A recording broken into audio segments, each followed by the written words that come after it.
অনেক তো হলো গাজর দিয়ে হালুয়া বানানো, এবার বানানো হবে গাজর দিয়ে লাড্ডু। তো গাজরের লাড্ডু বানানোটা কিন্তু খুবই ইজি, আর দেখতেও অনেক সুন্দর আর খেতেও অনেক সুন্দর। তো গাজরের লাড্ডু বানানোর জন্য যেটা সবথেকে বেশি প্রয়োজন সেটা হচ্ছে গাজর। তো আমি এখানে ফ্রেশ দেখে কয়েকটা গাজর নিয়ে নিয়েছি। তো তারপরে গাজরটাকে ভালো করে দুদিকে কেটে নিতে হবে এবং গাজরের গায়ে থেকে সমস্ত জামাকাপড় খুলে নিতে হবে একদম ভালো করে, যাতে গাজরের গায়ে একটুও না মাটি লেগে থাকে। তো তারপরে আমি 5টা গাজরকে মাঝখান থেকে কেটে 10টা গাজর করে নিয়েছি। তারপর নিয়েছি একটা বাটিতে কিছুটা পরিমাণ জল, এবং জলের মধ্যে কিছুটা নুন দিয়ে দিতে হবে। তারপর গাজরটাকে ভালো করে ধুয়ে জল থেকে তুলে গা ভালো করে মুছিয়ে নিতে হবে।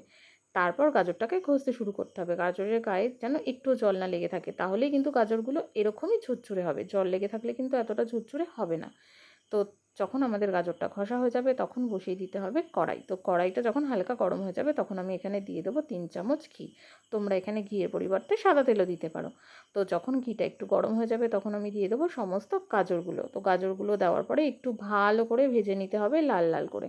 যখন ভালো করে ভাজা হয়ে যাবে তখন কিন্তু আমরা এখানে দিয়ে দেবো পরিমাণ মতন দুধ। তো দুধটা যতটা গাজর দেবে সেই পরিমাণ মতনই দুধটা দিতে হবে। দুধটা দেওয়ার পরে গাজরটাকে ভালো করে ঢেকে রেখে দিতে হবে অনেকটা সময়ের জন্য। যখন গাজরটা ভালোভাবে সেদ্ধ হয়ে যাবে তখন আমরা এখানে চিনি দিয়ে দেবো। তারপর দিয়ে দেবো অল্প একটু নুন। নুনটা কিন্তু সামান্যই দিতে হবে। তো এবার ভালো করে নাড়িয়ে চাড়িয়ে নিয়ে নেওয়ার পরে আমরা ঢাকা চাপা দিয়ে রাখবো ততক্ষণের জন্য যতক্ষণ না সবটা দুধ গাজরের সাথে শুকিয়ে যাবে।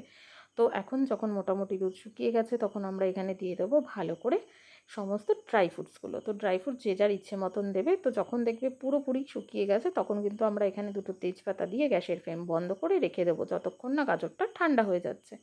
তো গাজরটা যখন ঠান্ডা হয়ে যাবে তখন আমরা ভালো করে এরকম গোল গোল করে পাকিয়ে নেবো, আর তৈরি হয়ে যাবে আমাদের গাজরের লাড্ডু।